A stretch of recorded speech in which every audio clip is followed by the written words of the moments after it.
प्रश्न 34।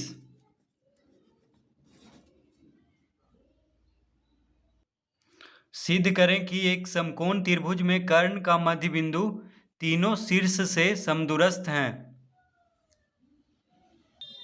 तो प्रश्न 34 में हम सबसे पहले आकृति को बना लेते हैं।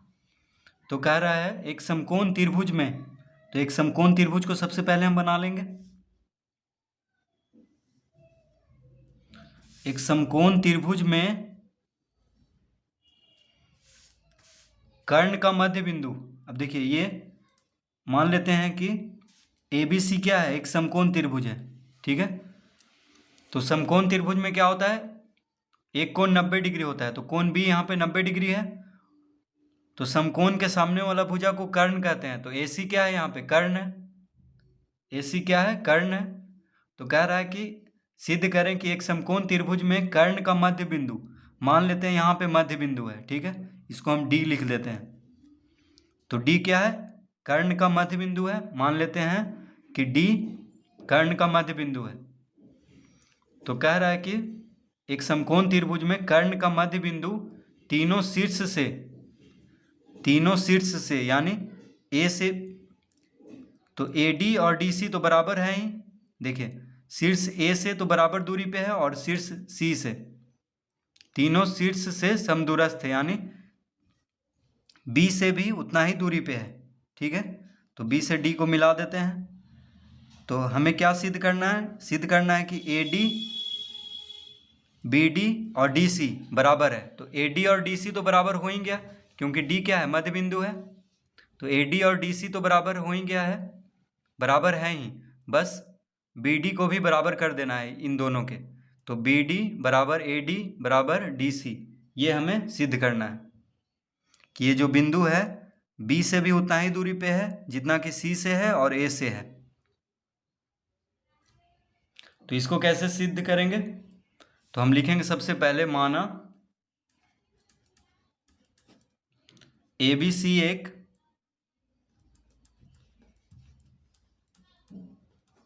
समकोण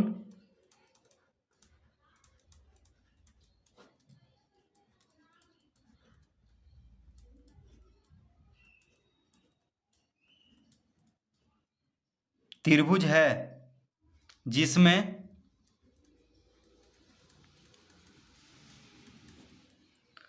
माना ABC एक समकोण त्रिभुज है जिसमें कोण B बराबर 90 डिग्री और D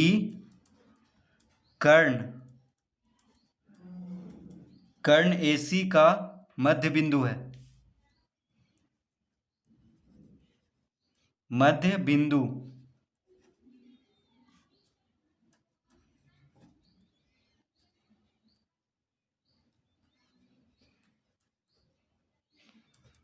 तो माना ABC एक समकोण त्रिभुज है जिसमें कोण B बराबर 90 डिग्री और D कर्ण AC का मध्य बिंदु है, ठीक है। हम क्या मान लेते हैं यहाँ पे कि ABC एक समकोण त्रिभुज है जिसमें कि कोण B 90 डिग्री है और D कर्ण AC का मध्य बिंदु है, ठीक है, इतना हम लिख लेंगे। अब लिखेंगे, अब यहाँ पे रचना लिखेंगे, रचना यानी क्या रचना करना है, तो रचना में BD को E तक बढ़ाएंगे, देखिए BD को E तक बढ़ाएंगे और फिर C में मिला देंगे।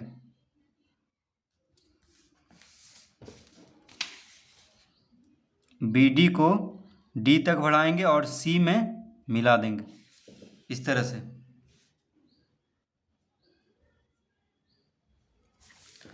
तो ये सीधा रेखा है, ठीक है, देखिए थोड़ा सा टेढ़ा हो गया है, ये सीधा है बिल्कुल।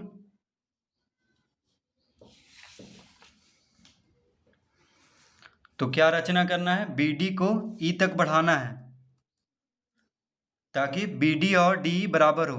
देखिए BD को E तक बढ़ाना है ताकि BD जो हो DE के बराबर हो, BD और DE बराबर हो, यानी BD जितना है उतना ही DE को लेना है, ये रचना करना है अपने मन से, ठीक है। तो B को E तक ले जाना है बी डी को ई तक बढ़ाया ताकि बी डी बराबर डी, यानी बी डी को ई तक बढ़ाना है और ऐसा बढ़ाना है कि बी डी जितना है उतना ही डी ई हो, यानी बी डी बराबर डी और ई को सी से मिला देना है। ठीक है, तो देखिए ए डी और डी सी ये तो बराबर होगा ही, ये तो बराबर है क्योंकि डी मध्य बिंदु है कर्ण का, तो ए डी किसके बराबर हो गया, डी सी के बराबर हो गया, यानी ए डी बराबर हो गया सी डी के और बी डी बराबर हो गया सी डी ई डी के। देखिए डी बी बराबर डी ई हम लिख सकते हैं और डी ए बराबर डी सी। ठीक है, तो लिखेंगे यहाँ पे रचना में बी डी को ई तक बढ़ाया गया, बी डी को ई तक बढ़ाया गया ताकि बी डी बराबर डी, यानी बी डी बराबर डी लेना है, यानी जितना बी डी है उतना ही डी को भी लेना है और ई को सी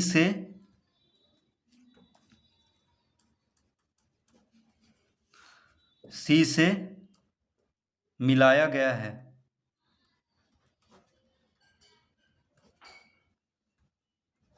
ठीक है, इस तरह से हम रचना में लिख देंगे, यानी बी डी को ई तक बढ़ाना है, ऐसा बढ़ाना है कि बी डी डी के बराबर हो जाए और फिर ई को सी से मिला देना है। ठीक है, ये रचना में लिख लेना है। अब लिखेंगे, अब इसको सिद्ध करने के लिए क्या करना होगा, तो लिखेंगे अब त्रिभुज ए डी बी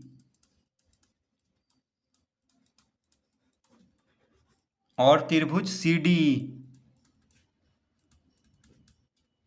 अब त्रिभुज ए डी बी और त्रिभुज सी डी ई में, तो ये दोनों त्रिभुज को लेना है। कौन कौन त्रिभुज को,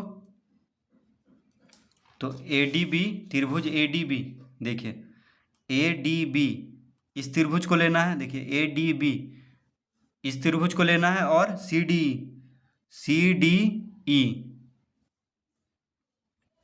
तो त्रिभुज B D A D B इस त्रिभुज को लेना है और इस त्रिभुज को, तो ये दोनों को पहले सर्वांशम सिद्ध करेंगे। ठीक है, तो देखिए सर्वांशम सिद्ध अगर इन दोनों को कर दिए तो ए बी और सी बराबर हो जाएगा। ठीक है, ए बी और सी बराबर हो जाएगा। तो इन दोनों त्रिभुज को सर्वांशम कैसे सिद्ध करेंगे, तो देखिए ए डी डी सी बराबर है क्योंकि डी मध्य बिंदु है ए सी का, तो ए डी और डी सी ये तो बराबर क्योंकि दिया है, ये तो हमें दिया है क्योंकि डी मध्य बिंदु है। और जब दो रेखा इस तरह से प्रतिच्छेद करता है तो ये दोनों कोण यानी शीर्षाभिमुख कोण बराबर होता है, ये दोनों कोण आपस में बराबर होगा। और बी डी, देखिए डी बी डी बराबर है क्योंकि ये रचना द्वारा बराबर लिए हैं, तो डी बी और डी बराबर है, तो भुजा कोण भुजा से ये दोनों त्रिभुज सर्वांशम सिद्ध करेंगे पहले।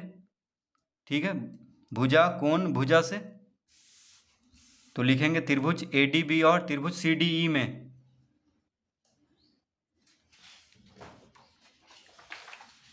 त्रिभुज ए डी बी और त्रिभुज सी डी ई में क्या क्या दिया हुआ है हमें, तो ए डी बराबर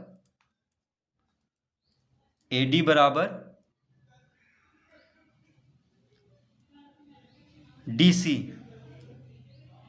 ए डी बराबर सी डी कह सकते हैं, ए डी बराबर सी डी।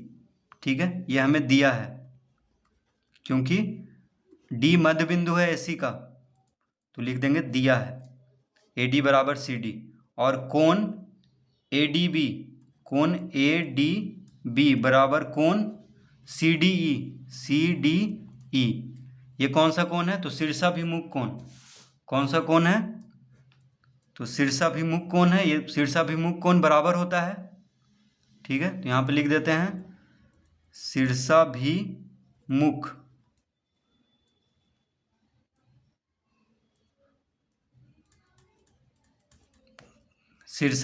कोण। और क्या है,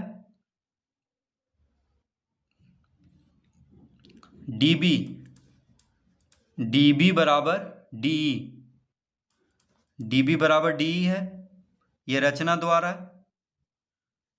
द्वारा ये बराबर किया गया है, तो लिखेंगे रचना द्वारा, यानी ये रचना किया गया है डी बी बराबर डी।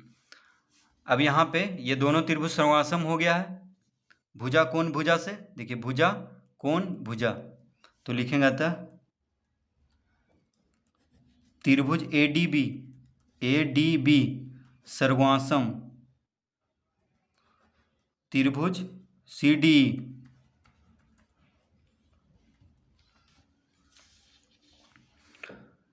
ए डी बी सर्वासम त्रिभुज सी डी।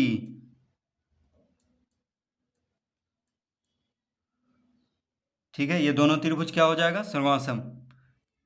कैसे, तो भुजा कोण भुजा यानी एस ए एस, भुजा कोण भुजा को क्या लिखते हैं, S A S, side angle side. तो एस ए एस से ये दोनों त्रिभुज क्या हो जाएगा, सर्वासम। तो जब दोनों त्रिभुज सर्वासम हो गया है तो इन दोनों त्रिभुज का जो भी बचा हुआ भुजा और बचा हुआ कोण है सब बराबर होगा।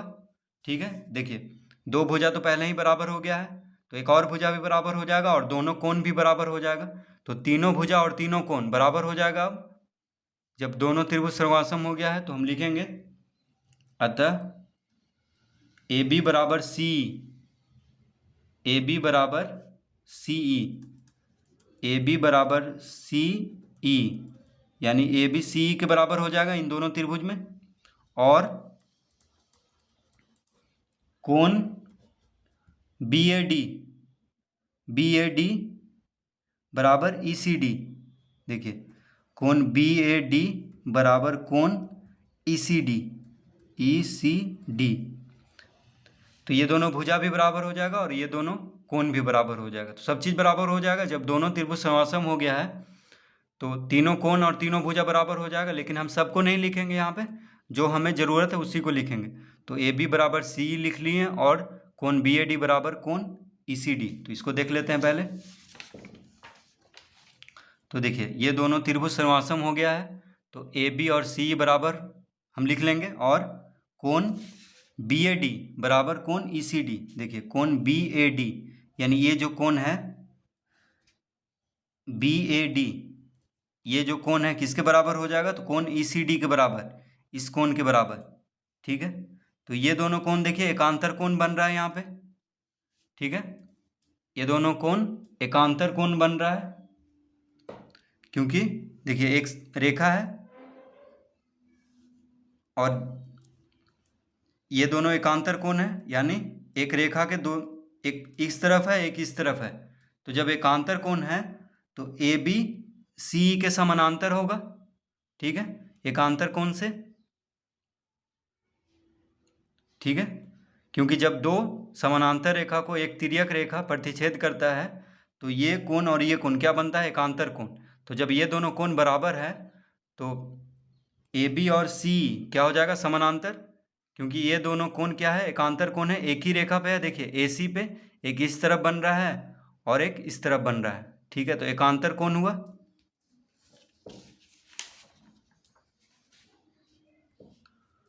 तो लिखेंगे अतः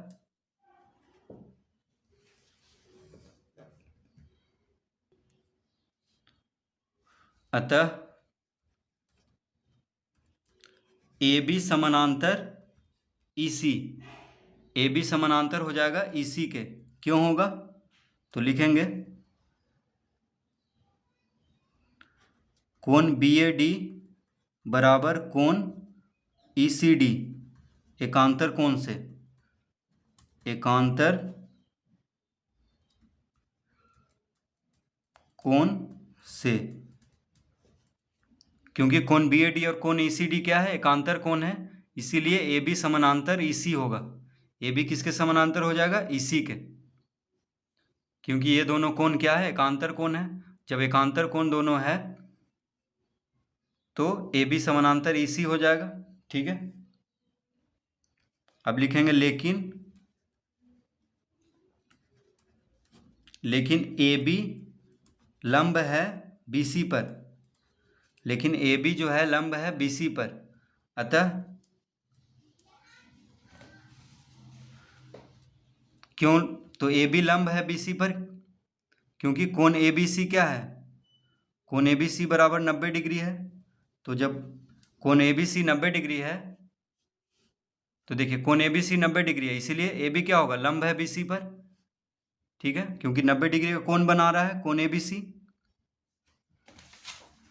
तो कोण ए बी सी, देखिए ये कोण 90 डिग्री है क्योंकि समकोण त्रिभुज है। देखिए कोण बी 90 डिग्री है, तो ए बी क्या हुआ, बी सी पर लंब है।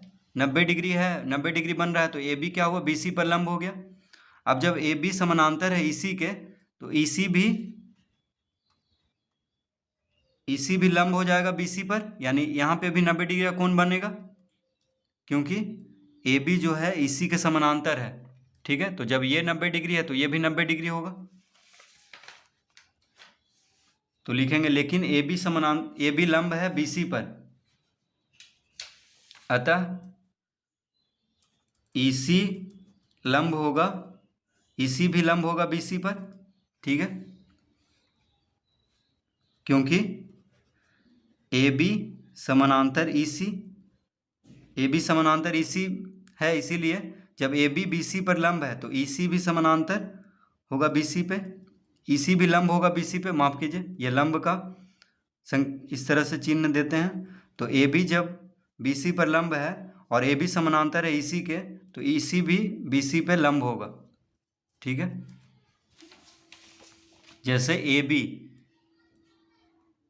यहाँ पे 90 डिग्री का कोण बन रहा है, तो ए बी क्या हुआ, बी सी पर लंब। तो जब ए बी बी सी पर लंब है तो ई सी भी बी सी पर लंब होगा, क्योंकि ए बी जो है ई सी के समानांतर है। ए बी हम इसी के समानांतर ला दिए हैं एकांतर कोण से, क्योंकि ये कोण और ये कोण बराबर है। तो एकांतर कोण से ए बी समानांतर ई सी आ गया। तो जब ए बी समानांतर ई सी आ गया है, तो ये जो कोण है ये अगर 90 डिग्री है तो ये कोण भी 90 डिग्री होगा, क्योंकि ये दोनों समानांतर है। तो इस तरह लिख लेंगे। अब लिखेंगे, अब त्रिभुज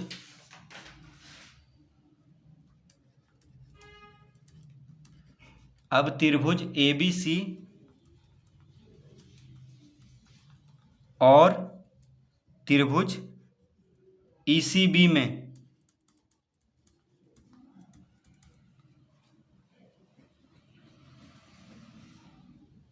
तो अब कौन सा त्रिभुज लेंगे, ए बी सी और त्रिभुज ई सी बी।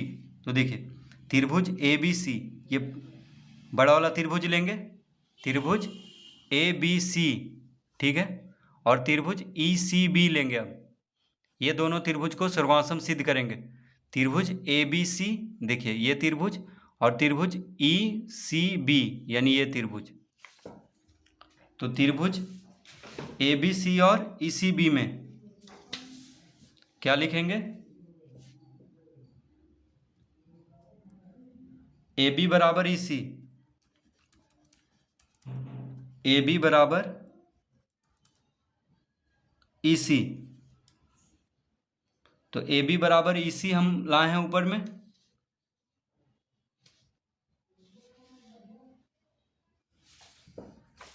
देखिए ए बी बराबर सी हम लाए हैं, ये दोनों त्रिभुज सर्वासम हुआ था। तो ए बी बराबर सी, तो ए बी बराबर सी लिखें चाहे ई सी लिखें एक ही बात है। तो हम लिख देंगे यहाँ पे ऊपर से, ऊपर में हम सिद्ध कर चुके हैं, तो लिख देंगे यहाँ पे ऊपर से।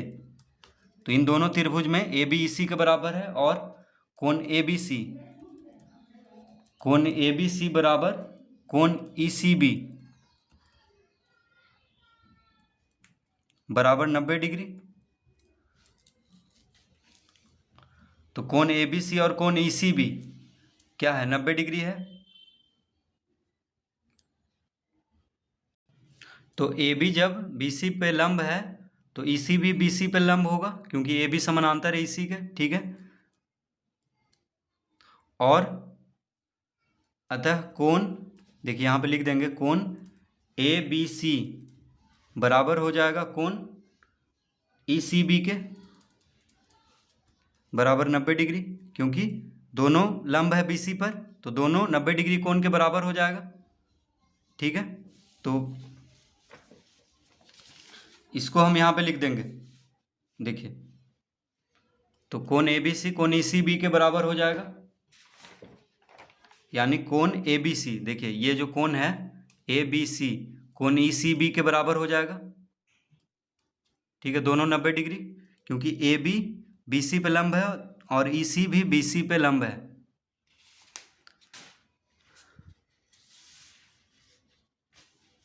तो हम यहाँ पे इस तरह लिख लेंगे,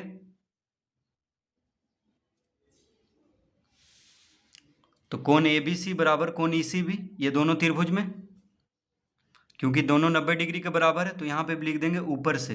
तो देखिए ऊपर से यहाँ पे भी लिख देंगे, तो बस इस तरह से। अब लिखेंगे बी सी बराबर सी बी, बी सी बराबर सी बी उभयनिष्ठ, यानी दोनों त्रिभुज में बी सी भुजा है, दोनों में मौजूद है। तो देखिए त्रिभुज ए बी सी और त्रिभुज ई सी बी में बी सी दोनों त्रिभुज में आ रहा है, तो त्रिभुज ए बी सी में बी सी हो गया और त्रिभुज ई सी बी में सी बी। ठीक है, एक ही बात है, तो बी सी बराबर सी बी। ठीक है, सी बी लिखें चाहे बी सी लिखें एक ही बात है, तो बी सी बराबर सी बी लिख देंगे उभयनिष्ठ। अब भुजा कोण भुजा से, भुजा कोण भुजा से ये दोनों त्रिभुज क्या हो जाएगा, सर्वासम। तो लिखेंगे अतः त्रिभुज ए बी सी सर्वासम त्रिभुज ई सी बी। कैसे, तो भुजा कोण भुजा यानी एस ए एस, भुजा कोण भुजा को क्या लिखते हैं, एस ए एस। तो एस ए एस से दोनों त्रिभुज क्या हो जाएगा, सर्वासम। तो जब दोनों त्रिभुज सर्वासम सिद्ध हो गया है तो इसका सभी भुजा और सभी कोण दोनों का बराबर हो जाएगा। अतः ए सी बराबर ई बी, तो ए सी बराबर ई बी हम लिख लेंगे, जो काम है यहाँ पे उसी को लिखेंगे। तो ए सी जो है ई बी के बराबर हो जाएगा, देखिए ए सी ई बी के बराबर हो जाएगा, क्योंकि दोनों त्रिभुज को हम सर्वासम सिद्ध कर दिए हैं, त्रिभुज ए बी सी को और त्रिभुज ई सी बी को सर्वासम सिद्ध कर दिए हैं, तो ए सी बराबर ई बी हो जाएगा। अब ए सी का आधा, या अब ए सी का आधा ई बी के आधा से सर्वासम हो जाएगा, यानी जब ए सी ई बी के बराबर है तो ए सी का आधा ई बी के आधा से बराबर हो जाएगा।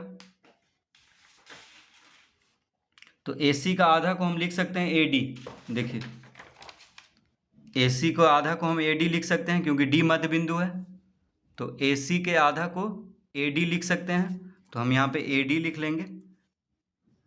या ए डी बराबर, अब ई बी के आधा को क्या लिख सकते हैं, देखिए ई बी के आधा को बी डी लिख सकते हैं, ई बी के आधा को क्या लिख सकते हैं, बी डी, क्योंकि बी डी और डी बराबर है।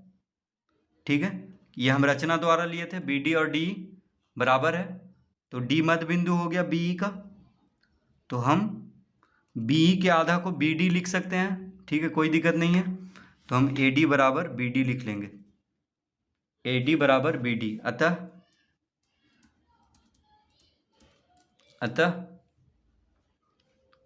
ए डी बराबर बी डी बराबर डी सी, तो डी सी भी बराबर हो जाएगा, क्यों होगा, क्योंकि ए डी डी सी के बराबर है, ए डी बराबर डी सी। ऊपर में देखिए ए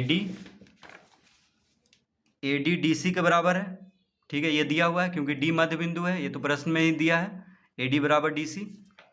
तो जब ए डी बी डी के बराबर है, ठीक है, और ए डी डी सी के बराबर ये दिया हुआ था, तो तीनों बराबर हो जाएगा आपस में, क्योंकि ए डी बी डी के बराबर है और ए डी डी सी के बराबर है, तो ए डी भी बी डी के, ये डी सी भी बी डी के बराबर हो जाएगा, यानी ए डी बराबर बी डी बराबर डी सी। ठीक है, तो यही हमें सिद्ध करना था। देखिए ए डी बराबर बी डी बराबर डी सी, यानी तीनों के शीर्ष से, देखिए ये मध्य बिंदु है, कर्ण का मध्य बिंदु। क्या कह रहा था प्रश्न में कि समकोण त्रिभुज में कर्ण का मध्य बिंदु तीनों शीर्ष से समदूरस्थ है, यानी तीनों शीर्ष से, तो देखिए ए से भी उतना ही दूरी पे है क्योंकि ए डी डी सी के बराबर है और बी डी के भी बराबर है, तो ए से भी उतना ही दूरी पे डी है, सी से भी उतना ही दूरी पे है जितना बी से दूरी पे है, तो तीनों बराबर हो गया है। तो इस तरह से हम इसको सिद्ध करेंगे।